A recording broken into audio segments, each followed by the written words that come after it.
Hello दोस्तों, आप सभी को इस चैनल पर स्वागत है। अभी हम लोग पढ़ रहे हैं बिहार बोर्ड 10वीं क्लास का मैथ। यह चैनल सिर्फ अभी मैथ ही चल रहा है इस चैनल पर। तो फिर से आप इस चैनल पर शुरू से मैथ 1.1 पढ़ लिए हैं, 1 पॉइंट पूरा फाइनल है, 2 पॉइंट फाइनल है, अब 3 आज शुरू होगा। तो एक्सरसाइज 3.1 शुरू होगा और 3.1 में पढ़ना क्या है तो उसके बारे में पहले समझते हैं। अब थोड़ा सा आप लोग को बता दें, बिहार बोर्ड, यह जो बिहार बोर्ड का बुक है, बिहार बोर्ड यही नहीं चलता है। हाँ, और एक्सरसाइज आपको मिलेगा आज 3.1 दिख रहा है। यहाँ पर थोड़ा गौर करेंगे, यहाँ पर ऊपर कुछ लिखा है, यहाँ पर थोड़ा कलर में लिखा है, देखिए तो दिख रहा है। लिखा है 2 चर वाले रैखिक समीकरण युग्म। तो बहुत बड़ी बात है, इसको पहले समझते हैं। आपका तो चैप्टर 3 चलेगा ही, उसमें कोई दिक्कत नहीं है। यानी प्रश्नवाली जो आपका होगा, एक्सरसाइज होगा 3.1 EX। तो इसमें पढ़ना क्या है, सबसे पहले उस पॉइंट को देखते हैं जो बुक में लिखा है 2 चर वाला। एक कंडीशन दिया है 2 चर वाले रैखिक समीकरण। कौन समीकरण? रैखिक समीकरण, ठीक है। युग्म, युग्म माने होता है जोड़ा। क्या होता है? युग्म। तो सबसे पहले चर जानता है लोग, XYZ को कहते हैं चर। अभी 2 को कहा था नो, तो आपको यहाँ पर 2 को चर दे देंगे, X और Y। रैखिक का मतलब होता है जिसका घात क्या हो बच्चा लोग, जिसका घात 1 हो, उसे कौन क्या कहते हैं? रैखिक कहते हैं। बहुपद होगा तो बहुपद। और समीकरण तब समझेंगे जब बराबर का चिन्ह होगा तो समीकरण है, ठीक है। युग्म माने मिलकर बनना, यानी युग्म का मतलब क्या है? यानी सभी मिलकर बना है। Any problem? तो आइए इसको देखते हैं। यह कंडीशन आपके बुक में दिया है। ऐसा गणित जहां पर कंडीशन दिया हो तो उसको ध्यान में रखकर उस प्रश्नावली को बनाया जाता है। आप किसी भी विधि से बनाओगे आपका आंसर आ जाएगा, लेकिन आप इसे ध्यान में रखेंगे। अभी क्या होता है, 2 चर, चर के मतलब XY होता है 2 मैंने 2 गो, यहाँ पर Z भी हम दे देंगे तो 3 गो हो जाएगा, ठीक है। तो आपको सिर्फ कंडीशन दे दिया है 2, तो 2 ठीक है। रैखिक का मतलब होता है घात, जिसका घात क्या हो, 1 हो, उसे रैखिक कहते हैं। और द्विघात का मतलब जिसका घात 2 हो, उसे द्विघात कहते हैं। समीकरण, समीकरण का मतलब क्या होता है? जिसमें बराबर का चिन्ह हो, वही समीकरण होगा। युग्म माने ये सब मिलजुल कर बना है, युग्म कहते हैं, ठीक है। तो इसका स्टैंडर्ड फॉर्मूला क्या होगा, मानक रूप इसका क्या होगा? मानक रूप। इसको, इस सभी को कैसे एक ही क्या बोलते हैं, एक युग्म बना कर देना है। तो इसे आप कहोगे AX plus BY plus C equal to 0। यह आपका जानते हो कौन समीकरण है? इसका घात कितना है? 1 है। इसका भी घात कितना है? 1 है। तो ये कौन समीकरण है? रैखिक है। रैखिक। चर देखो, X और Y 2 चर है, तो 2 चर वाले रैखिक समीकरण यही है। तो आप जो भी प्रश्न बनाओगे नो, तो इसी रूप में बनाना है, इस रूप में ले जाना है। Any problem? इस फॉर्मेट में आपको इस रूप में लाना है तो आपका आंसर होगा। इसको इधर भी कर सकते हो, उधर भी कर सकते हो, दिक्कत नहीं है, लेकिन बराबर का चिन्ह होगा तभी ना समीकरण। समझ गए? चलिए, तो ये आपका कुछ सिंपल सा थ्योरी था, इसको समझ लेंगे। एक और आपको इम्पोर्टेंट जो टॉपिक है इसको थोड़ा सा समझना होगा। इसके बारे में देखते हैं क्या कहता है यहाँ पर। जो प्रश्न मिलेगा तो आपको एक चीज आपको समझा दे। जब भी आपके क्वेश्चन में पूर्व पूर्व माने होता है बच्चा लोग, पूर्व कहे या पहले कहे, पूर्व कहे या पहले, तो आप इस परिस्थिति में घटाएंगे। घटाओ क्या करना है? घटाओ का काम करना है, ठीक है। यदि आपके परीक्षा में, यदि आपके प्रश्न में पश्चात कहे, पश्चात पश्चात कहे या बाद में, क्या कहे? बाद में, तो आप जोड़ देंगे। क्या करेंगे? जोड़ देंगे। Any problem? इसको भी ध्यान में रखेंगे। एज फॉर एग्जाम्पल यहाँ पर पहले समझ लेते हैं। यदि मान लेते हैं आज मेरा उम्र 50 साल है। कितना है? 50 साल। तो आज से मैं 10 साल पहले कितना बरस का था? आज से 10 साल पहले कितना बरस पहले? 10 साल पहले मैं कितना बरस का था? कमेंट करो कितना था? 40। यानी जब भी कहेंगे पूर्व यानी पहले, तो आप क्या करोगे? क्या करोगे? घटाओगे। समझ में आ गया? एक बार फिर से सुनो। यदि मेरा उम्र आज अभी 50 साल है, तो आज से मैं 10 साल पहले, आज से मैं 10 साल पहले या 10 साल पूर्व मैं कितने वर्ष का था? तो घटा दो। 50 पहले था, इसमें से 10 घटा दो। कितना बरस का मैं 10 साल पहले था? 40। Any problem?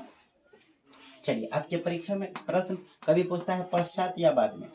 यदि उम्र मेरा 50 साल है, तो 10 साल के बाद मैं कितने वर्ष का हो जाऊंगा? तो 10 साल के बाद, बाद मैंने जोड़ दो, 60 वर्ष पेंशनधारी हो जाऊंगा। अरे अभी नहीं, माने हैं, गणित है तो भाई साहब गणित मान के बनाया जाता है, ये नहीं कि बस इसको करेक्ट नहीं मानना है। Any problem? समझ गए होंगे इसके बारे में। तो आगे बढ़ते हैं। अब कुछ आपके जो बुक का प्रश्न है, डायरेक्ट प्रश्न को ही देख लिया जाए। क्या? डायरेक्ट प्रश्न को ही देख लिया जाए।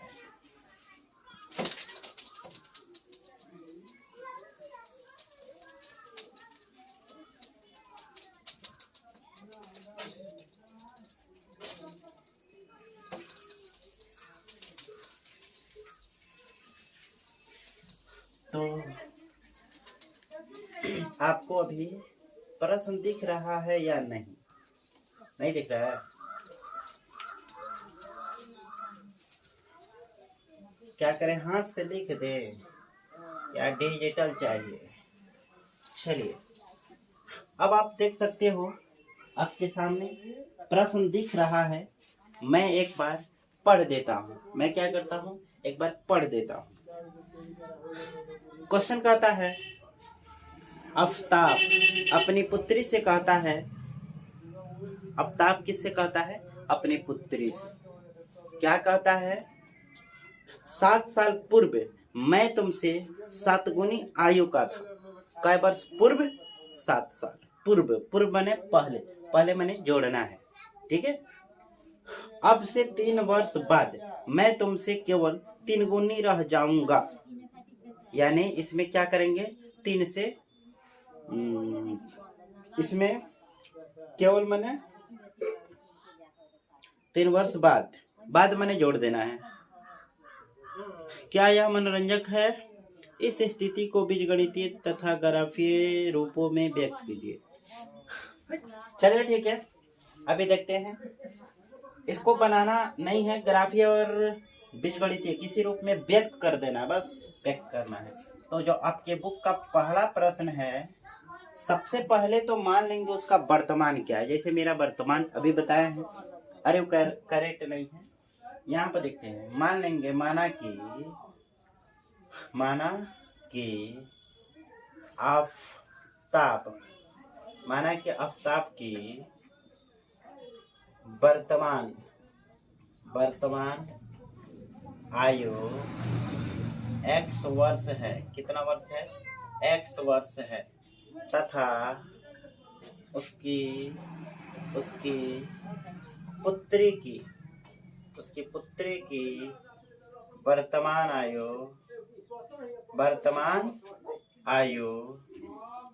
कितना होगा? y वर्ष मानेंगे, क्योंकि 2 चर से बनाना है। चलो पहले ही कंडीशन समझा दिया है। कितना चर से? 2 चर से। तो इसको किताब को थोड़ा सा देख कर ही बनाया जाएगा, क्योंकि एक एक समझाएंगे। आपको दिख रहा होगा ऊपर। तो अकॉर्डिंग टू क्वेश्चन, प्रश्न क्या कहता है? अब पढ़िए। 7 साल पूर्व। कितना? 7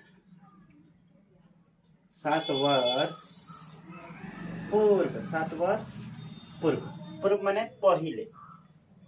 तब वर्तमान में x बा। अब तक की उम्र कितना बा? x। और पुत्री के कितना? y। लेकिन 7 साल पूर्व माने बच्चा लो घटा दो। पूर्व माने अभी बताए है ना, पूर्व माने घटाया जाता है, पश्चात में जोड़ा जाता है। ठीक है, तो कितना हो जाएगा? 7 गुनी आई है पिता, आई है पुत्री। एक बात बताओ, एक तराजू है। अगर इस साइड में पुत्री है, इधर पिता है, तो पिता का वजन ज्यादा होगा। तो इधर नो पुत्री और वजन रखेंगे तब नो बराबर होगा। बैलेंस कब होगा? जब दोनों वजन सेम हो। तो ये पुत्री है, तो 7 से गुना किसमें कराओगे? इसमें कराओगे कि इसमें कराओगे? ये तो अधिक है, तो कमका में कराओगे तब नो बराबर होगा।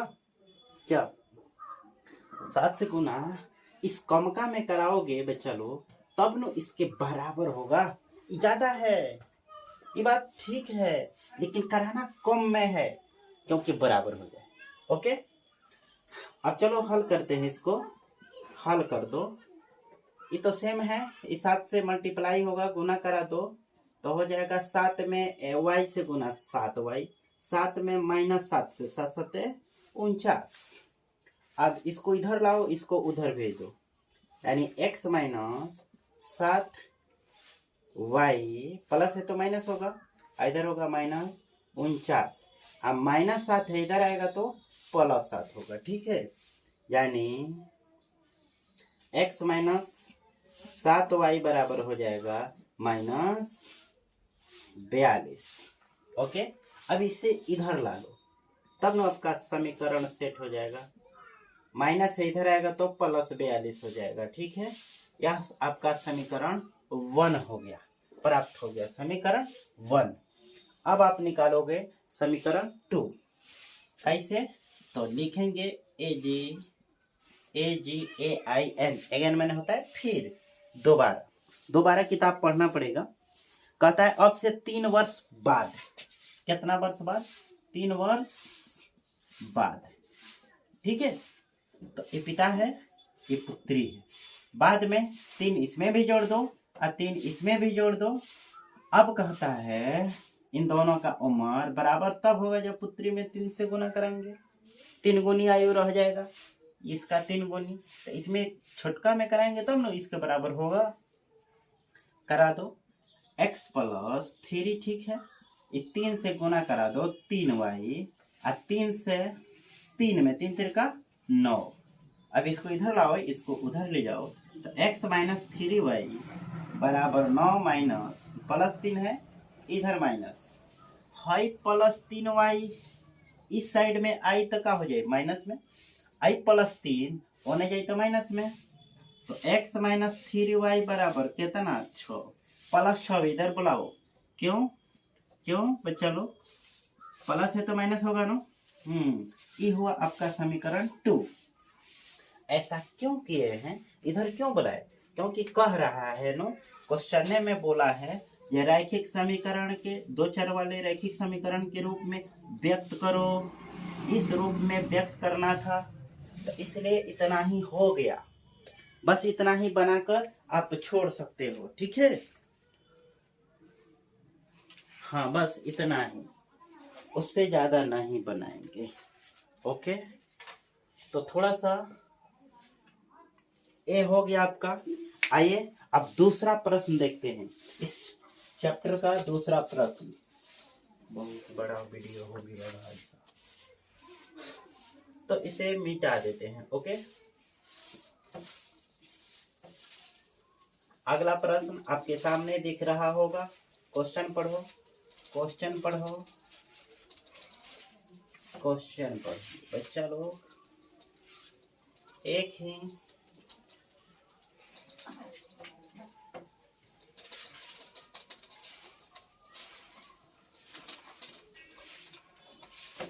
चौथे मिनट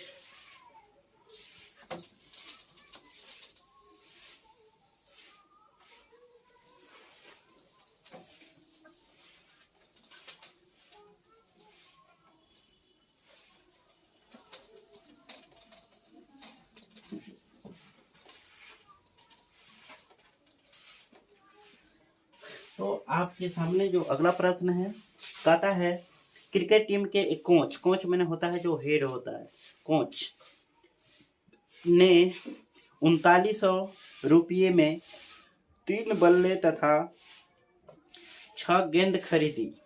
बाद में उसने एक और बल्ला तथा उसी प्रकार के 3 गेंद 1300 रुपये में खरीदा। तो इसका बताना है। सबसे पहले मान लेते हैं, माना कि बल्ले का मूल्य, माना कि एक लिख देते हैं। एक बल्ले का मूल्य x रुपया है। कितना है बच्चा लोग? x है। तथा एक गेंद का मूल्य कितना हो जाएगा? तो आपका y रुपया हो जाएगा। ठीक है, any problem? According to question, कुछ नहीं करना है तो धड़ाक दे आंसर आ गया भाई साहब।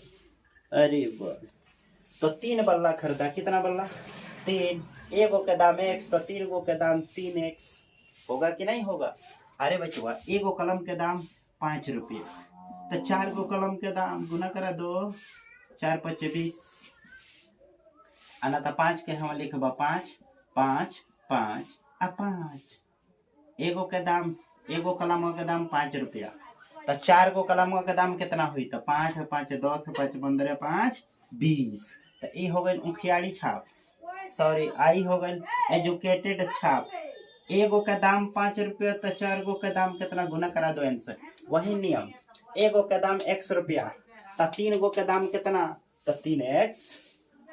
आगे सुनते हैं, क्वेश्चन कहता है 6 गो गेंदा, तो एगो गेंदा के दाम y रुपया, तो 6 गो के 6y, जोड़ देंगे तो कितना दिलवा बेचारा? वो कितना दिया है?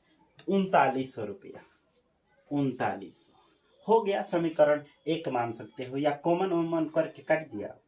3 कॉमन कर लो, 3 से 3 कट जाएगा, और 3 दूना 6, आई हो जाएगा बचवा लोग 3900।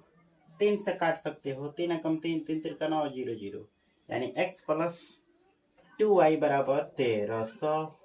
प्लस है इधर बुला लो, तो x प्लस 2y बराबर हो जाएगा माइनस 1300। समीकरण 1। Any problem? अब आप अगेन माने फिर दोबारा प्रश्न को पढ़ेंगे। क्या कहता है? एगो बल्ला और 3 गो गेंद। कै गो बल्ला? एगो के दाम कितना है? x रुपया। कै गो गेंद कितना? गेंद कितना? 3 गो, तो 3y जोड़ दो। कितना रुपया दिया बेचारा? कितना दिया? तो 1300 दिया। बुला लो इधर, x plus 3y minus 1300 equal to 0। समीकरण 2। इस प्रकार आपने देखा इस चैप्टर का दूसरा प्रश्न। जो दूसरा प्रश्न था इसको आपने देख लिया। आइए इस चैप्टर का तीसरा प्रश्न भी देखिए लेते हैं, यहीं पर साइड में हो जाएगा। ठीक है, तो ज्यादा मेहनत करने की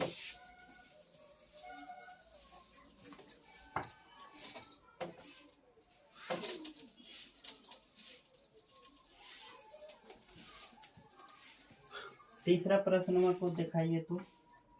हाँ बैठाएंगे कैला ये पर हो जाएगा। सेव अंगूर है।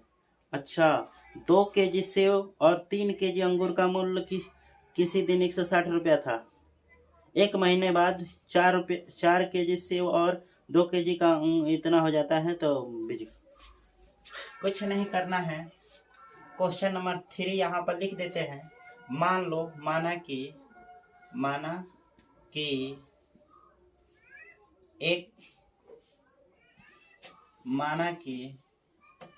एक केजी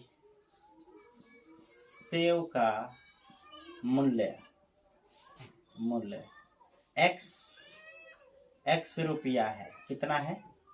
x रुपया। तथा 1 केजी अंगूर का मूल्य कितना हो जाएगा बच्चा लोग? कितना होगा? तो y रुपया। Any problem? According to question, प्रश्न पढ़िए। आपको ऊपर दिख रहा है, हमको नीचे दिख रहा है। किताबिया में हम देख रहे हैं 2 केजी सेव, 1 केजी का दाम x रुपया, तो 2 केजी के 2 है x, और 1 केजी अंगूर, 1 केजी का दाम कितना है y, और जोड़ के कितना रुपया ले लिया बेचारा दुकानदार ने? तो 160 रुपया हो गया। प्लस इधर घुसका लो तो हो जाएगा आपका 160 रुपया। इधर बुला के लिया दो। समीकरण 1 होगा। फिर कहिए अगेन मैंने फिर दोबारा, फिर कहिए अगला महीना जाके कितना में खरीदे हैं? तो 4 केजी सेव, बाप रे बाप, तब 4x, ठीक है। अब 2 केजी अंगूर, तो 2y। दाम कितना ले लिया? इतना का दाम कितना ले लिया बच्चा लोग? इतना का दाम कितना लिया? तो इतना का दाम ले लिया 300 रुपया। 300 रुपया। आप चाहेंगे तो 2 कॉमन करके उधिया दो, तो 2 से कॉमन करोगे 2 दूना 4, 2 कट जाएगा, y बचेगा 300।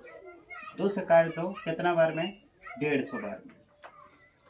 2x प्लस y बराबर 150, प्लस है इधर बुला लो, 2x प्लस y माइनस 150 बराबर 0। समीकरण 2। तो आपके परीक्षा में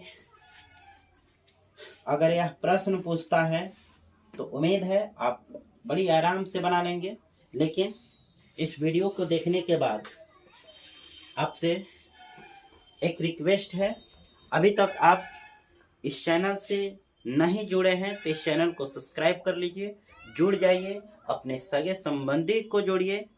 यदि आप टेस्ट एग्जाम देना चाहते हैं फ्री में, तो अपना एक ऐप है जेएमएस कोचिंग संतोष सर, ठीक है, उससे आप डाउनलोड कर लीजिए। वहां पर आपको सभी विषय की टेस्ट निःशुल्क है, ठीक है।